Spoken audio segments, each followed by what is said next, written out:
And I'm going to share the screen. We've already done that. Yeah, because I see everyone. Okay. Well, everyone, welcome to the Leesburg Public Library, and just in time for our 4th of July or Independence Day, which according to a letter from John Adams to his wife Abigail was supposed to be today, but we won't even go into that any further. Anyway, basically covering the period, our pre-revolutionary period, where we literally transformed this country from loyal subjects of our sovereign King George III to a whole new nation with a whole new way to govern itself. And so let's start.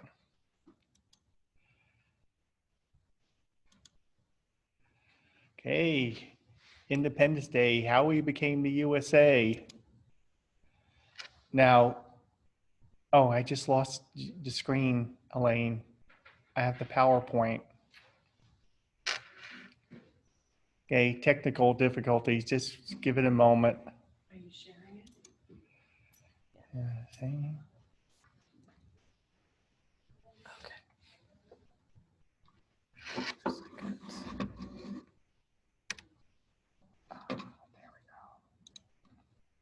Okay, first of all, you have to hit screen share. And there. And there's the PowerPoint. This is it. Okay, hit share. And then hit. Okay, everybody, here we are. But Hit that button. yeah, from the beginning. So anyway, we're going to talk about Independence Day, how we became the USA. And now I found this in a recent poll. You know, you think this is something every American knows, but maybe we don't. And according to the Marist poll a few years ago, it says here 58% of Americans know the United States declared independence in 1776. That's good. But 26 were unsure and 16 said another date. And it said 1 in 4 Americans don't know from which country we were declared independence. Most of them, 76% said Great Britain, 19 were unsure, and 5% said a different country. So it's not as common knowledge sometimes as we think, but most of us do seem to know this. Now we're going to talk about why that happened. Yeah, why did we declare independence anyway? And basically, most of our colonial period with Great Britain, the relations had friction, but they were mostly cordial. But there were things like, for instance, in the British royal government, we were administered by something they called the Northern Department, and not one of the commissioners appointed by the king ever actually came here. They would appoint people to come here, but none of them themselves ever came here, and perhaps they should have. But anyway, what brought matters to a head was in 1763, Britain won its war with France for control of the American continent. And they thought that we colonists should pay a little more for that. And of course, what we didn't like is that we were not allowed to serve in Parliament, and yet they were levying taxes on us to pay for the war that were not actually imposed by our colonial legislatures. And it got to be a more intense problem as the years went by. And these are some of the taxes we were talking about. These were a lot of everyday items like the stamp tax. You had to literally generally pay another penny to buy anything with a stamp, everything. If you bought a newspaper, you had to have a stamp. If you wanted to file a deed or get married, you had to have a stamp. And of course, there was another popular commodity that lives on in our collective memory. It was a commodity known as tea. And we'll get to more. Tea sort of interweaves through this whole program. And you will see that in some ways, it's not quite the whole story.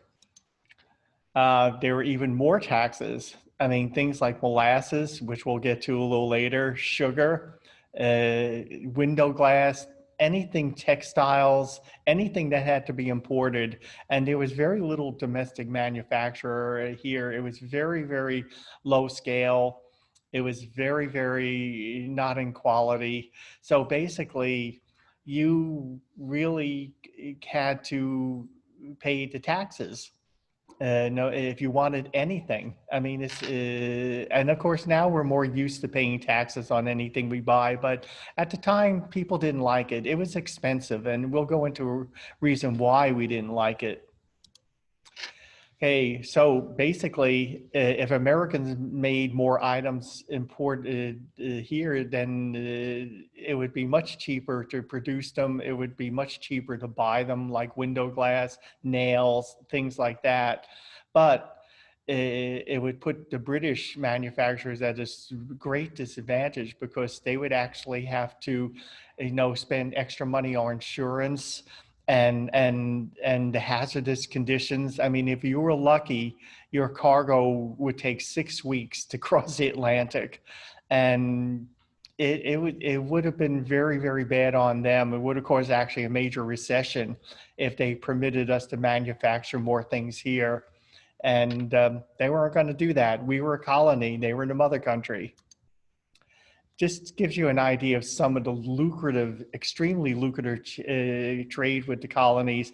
The Library of Virginia has this fantastic collection, which they typed up from original documents of different ships over the years who brought different kinds of cargo into Virginia.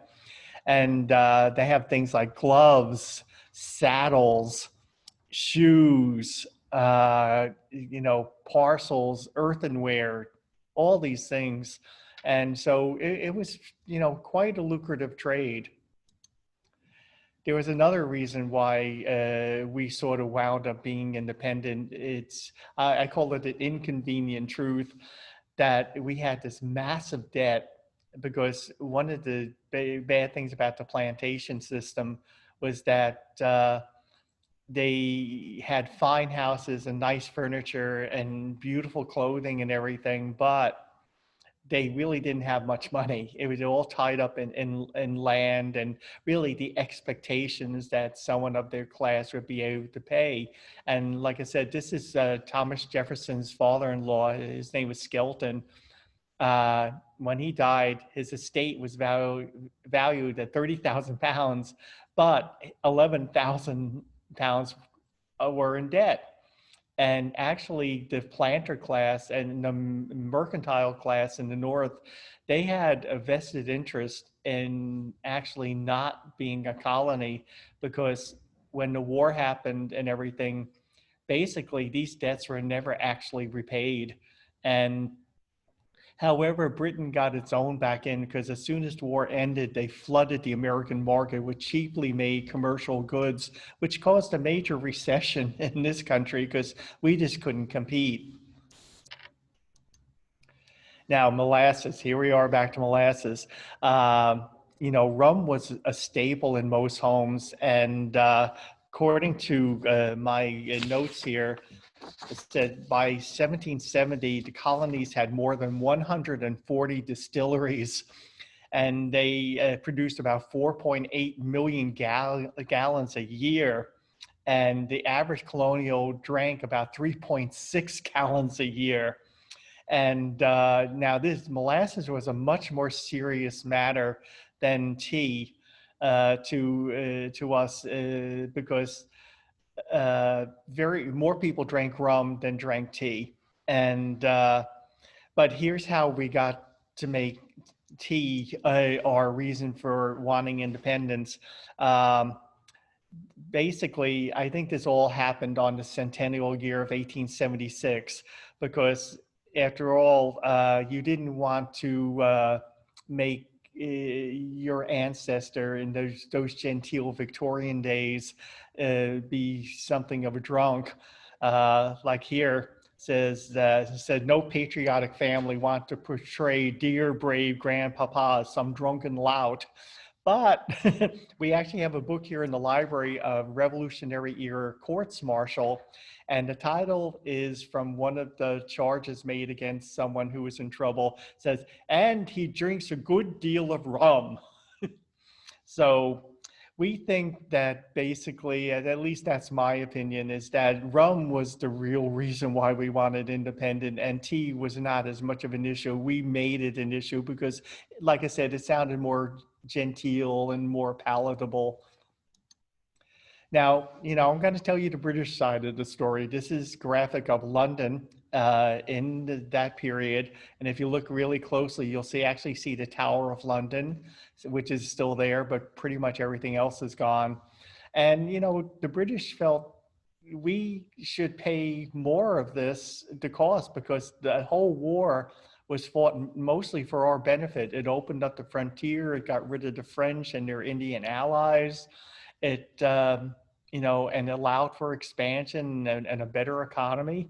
So that's how they felt about it.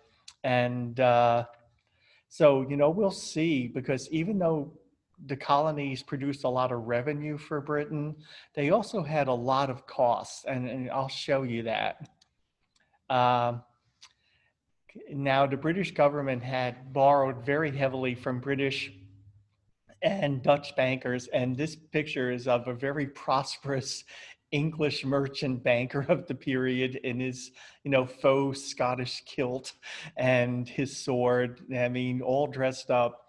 And but basically, the national debt almost doubled from 75 million pounds in 1754 to 133 million pounds in 1763. That's basically roughly $22.4 billion in our money. And we all know that governments cannot run in the black all the time. And Great Britain was no exception, because at the time they were fighting a two-front war on the continent, which they called the 7 Years' War, and which we called the French and Indian War. They were also providing backup security for the East India Company in India and its competition with the French over control of the subcontinent. So it was a really expensive time for them. Now, of course, here's where Americans got a little disturbed, because we were still basically a frontier credit or barter economy. And like a typical planter, like who made tobacco, or they would send their load to what they called a factor in England, who would sell it. The agent would sell, and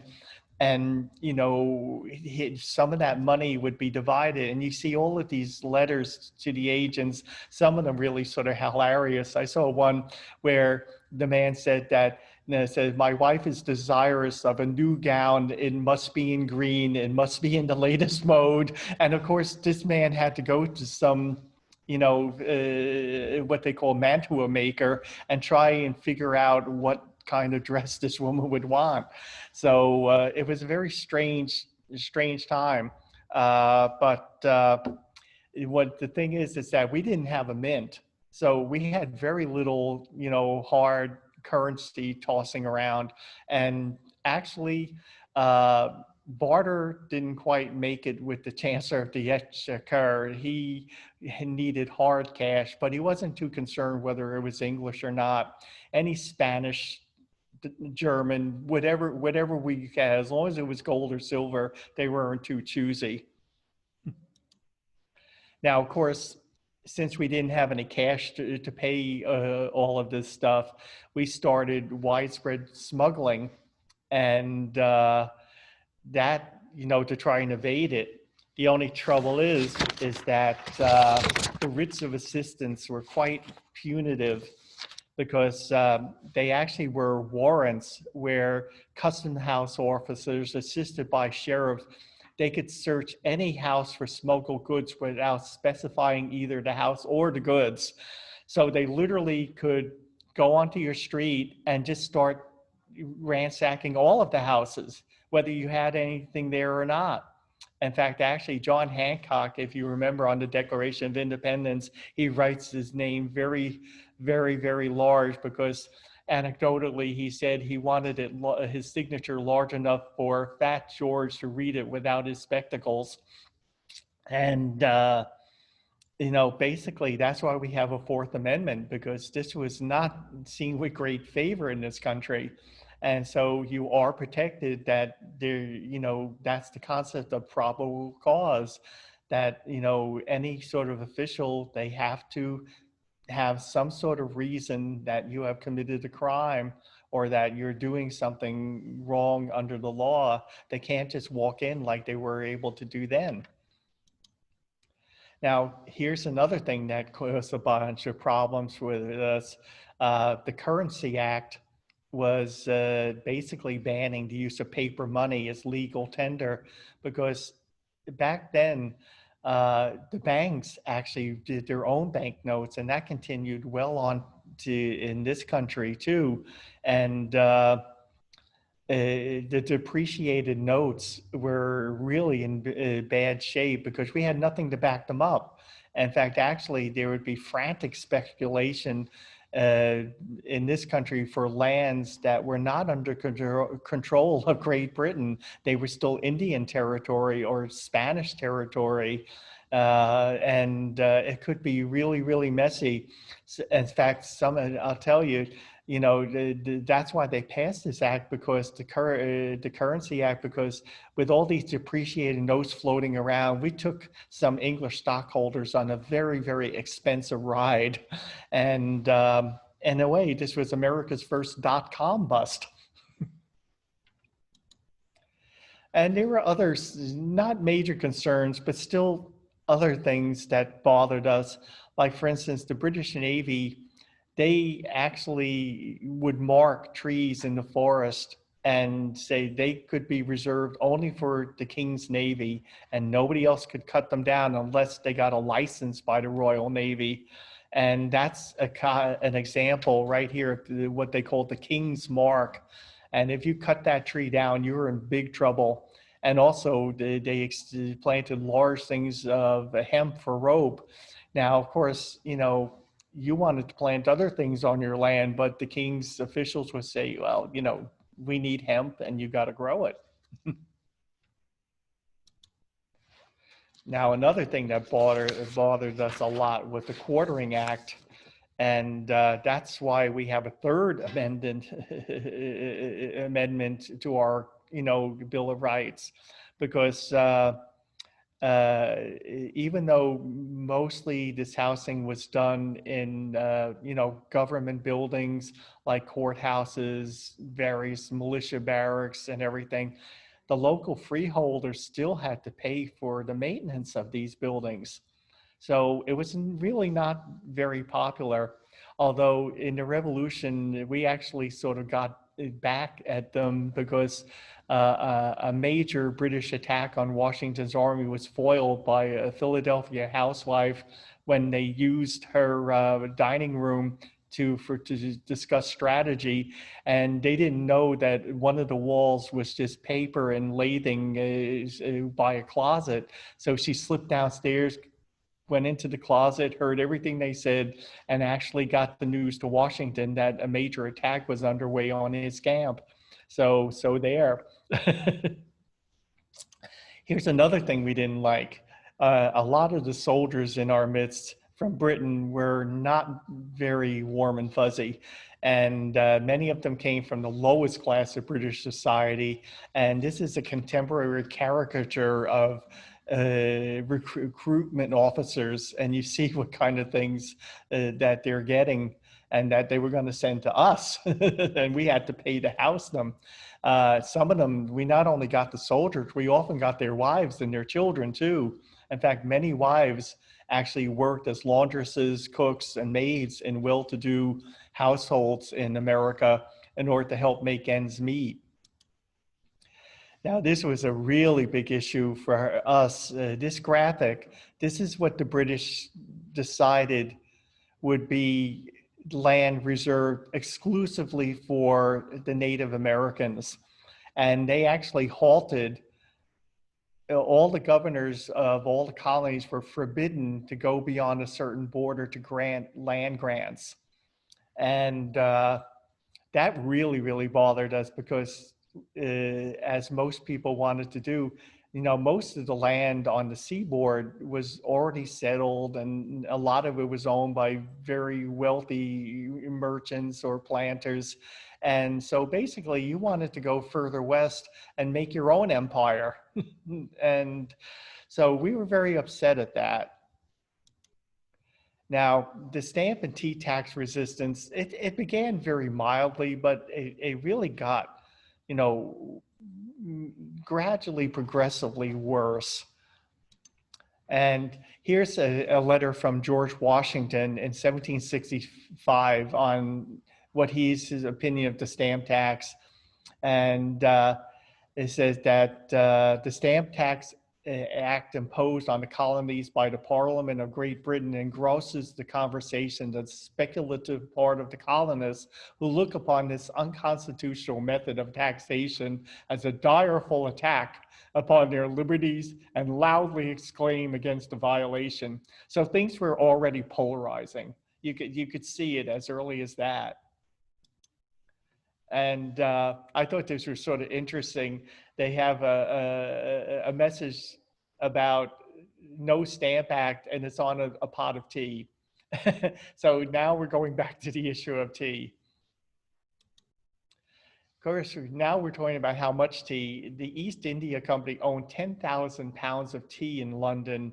And so the Crown, they had too much tea. Actually, the big fashion in London was for coffee, which started getting into Britain in the 17th century and gradually built. But colonials, being somewhat behind the times, absolutely craved the stuff.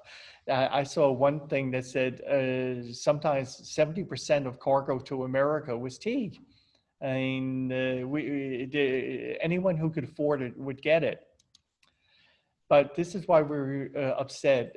Modern day economists have figured out that since a pound of tea, the tax would be 3 pennies, 3 pence. Basically, it would be roughly be about $25 a year to pay this tax. And tea was generally consumed only by the wealthier households. So, why was this a problem? But once again, we said that we should impose the taxes on ourselves, not somebody 3,000 miles away on us. And, this was part of the peaceful protests, and they started boycotting British goods for the stamp tax mostly, and other taxes. And I love this Broadside because they named the importer right here in Boston. And I knew a young person wrote this because it's so intense. It said, "It is desired that the sons and daughters of liberty," all in caps, "would not buy any one thing of him, for in so doing they will bring disgrace upon themselves and their posterity forever and ever. Amen." So, like I said, very intense. And of course, merchants followed suit. And this was a resolution in New York merchants in 1765 saying that after January 1st, we promise and oblige ourselves not to buy any goods, wares, or merchandises of any person or persons whatsoever that shall be shipped from Great Britain. And this really began to hurt. I mean, the stamp tax only lasted a year. That's how effective the protest was. And with tea, I thought this was wonderful. In 1774, the ladies of Edenton, North Carolina, they sent a petition to Parliament to protest the tea tax. And this was from a London newspaper in very unkind character. And they have all these elements, like they have a bunch of women gossiping. One is clearly drinking from a bowl of tea.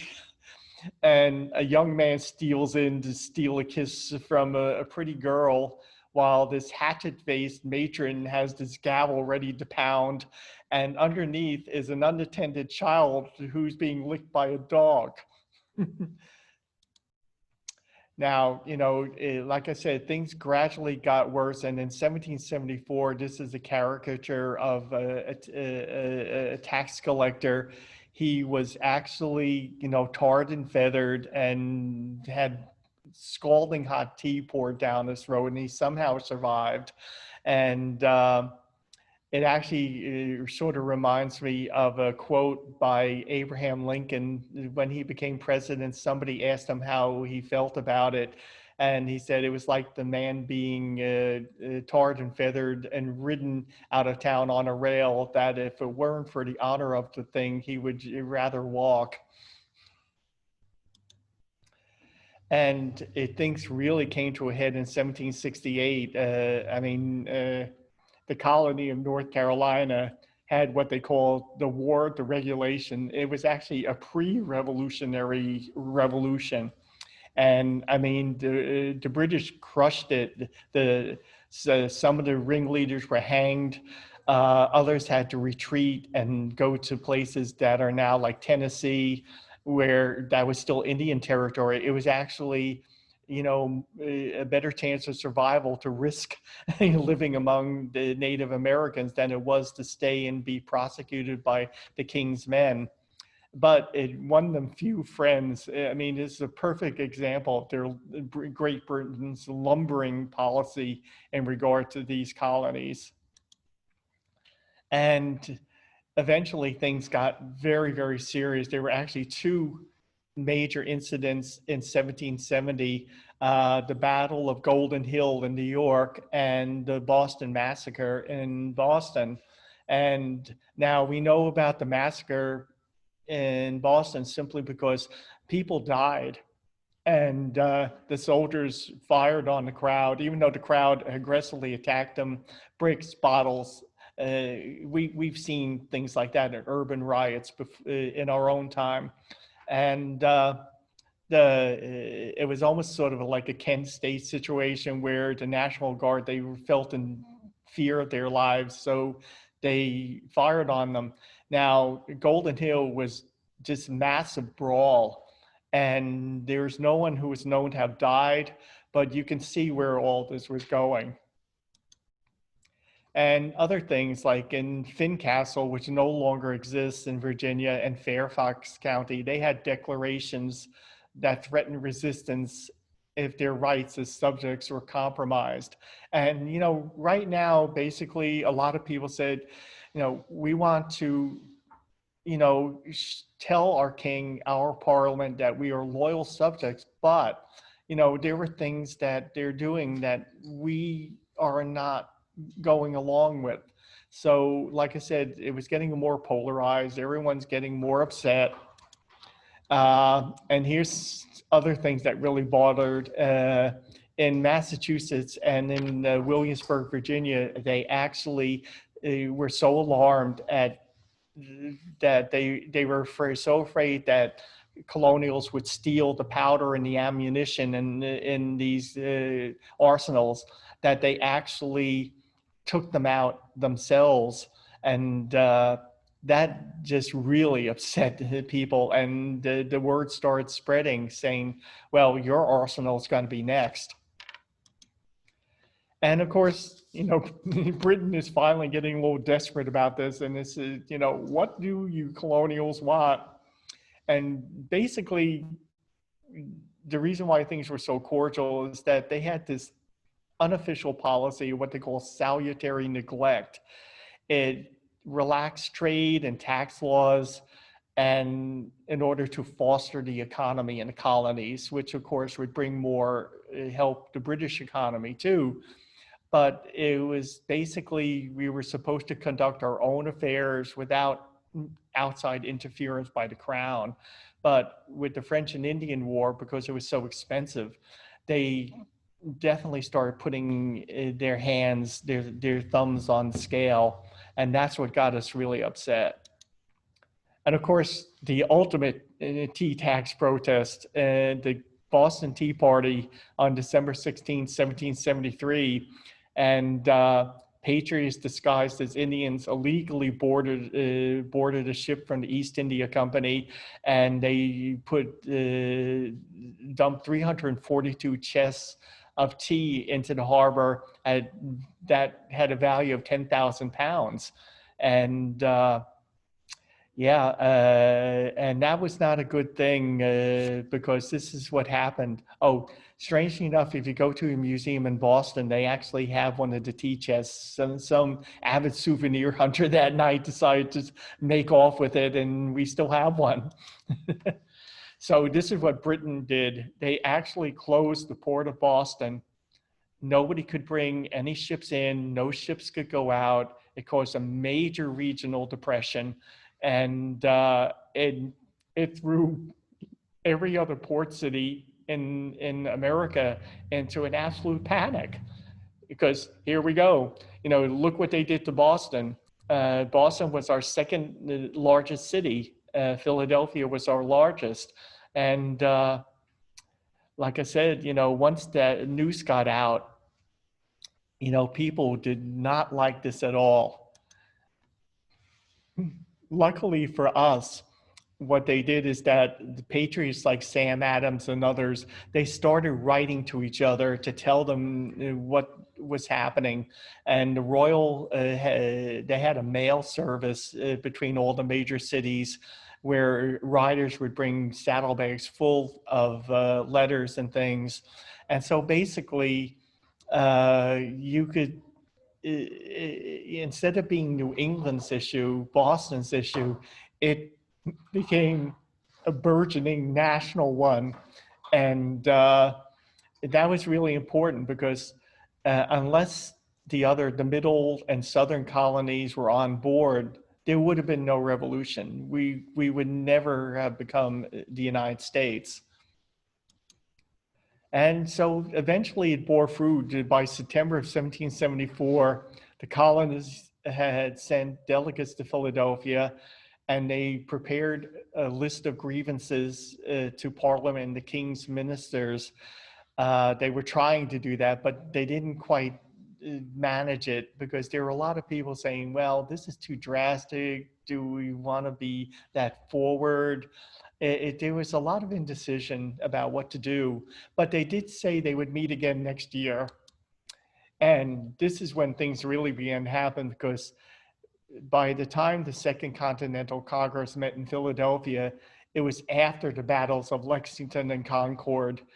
They appointed George Washington as leader of the army in the field, and they did send a last-ditch olive branch petition to the king, making a direct appeal to somehow fix this before it got too late.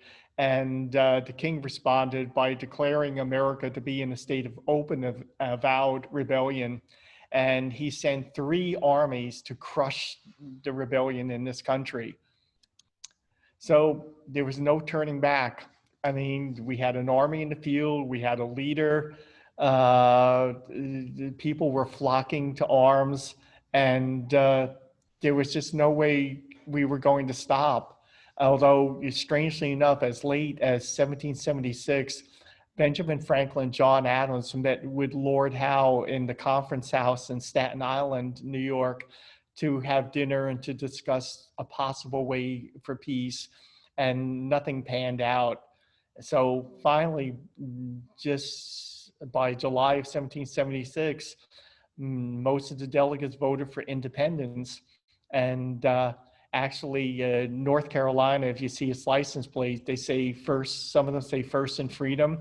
Well, they say that because they were the first colony to instruct their delegates to vote for independence.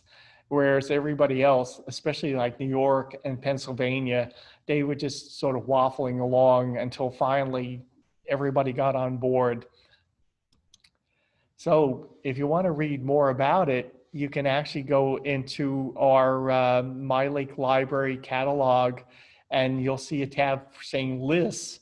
And there's a public list on titles about colonial America that you can all check out. And I think you might really enjoy it. And maybe you'll find something that proves I was totally wrong on some things, but I researched this very well and I enjoyed doing it. So that is the end. This is our Liberty Bell in Philadelphia. And this is why we are going to football games and chanting USA, USA, USA.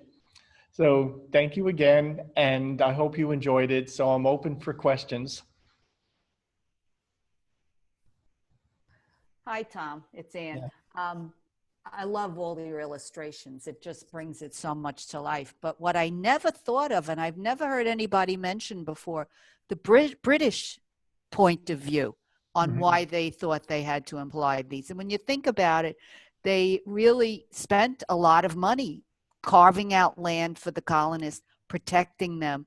So, you know, from their point of view, they had valid reasons. If they had done things a little differently, we might not be the United States right now. They Oh got a yeah, little, yeah. yeah, I mean, they got a little too pushy. yeah, they had ample reasons, the ways to make this turn around. They just didn't do with them. Right, right. Thank you. As a former history teacher, a lot of it I already knew, but there were new things that I didn't know.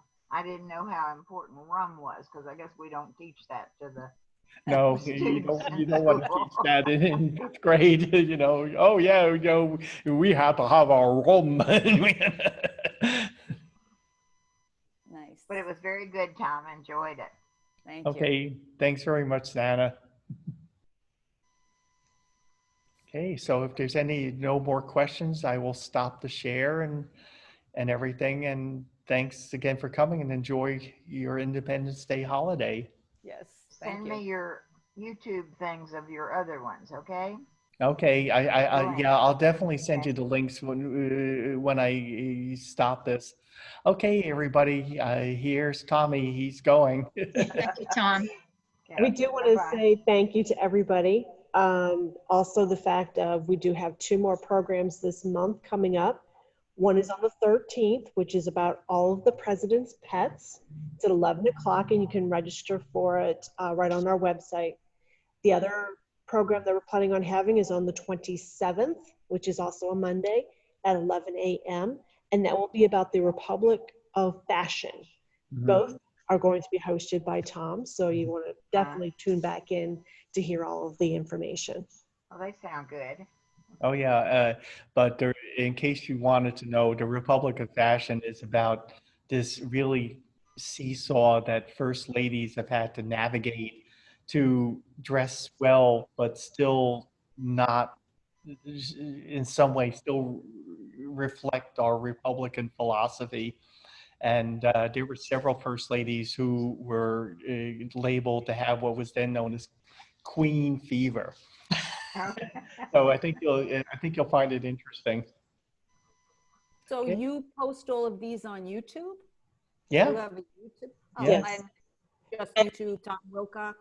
Yeah, at the conclusion of our programs, as soon as I'm able to get the shows uploaded to YouTube, I'm going ahead and I'm responding to everybody one more time with the direct link to that video. That would be fun. But Yeah. while you are on the YouTube area with the Leesburg Public Library, you can see all of our other videos that we do happen to have already preloaded on there. That's great. That's YouTube great has to know. so Thank you. many things. You could just watch it constantly. Okay. All right, everybody. Bye. Bye-bye now. Bye-bye.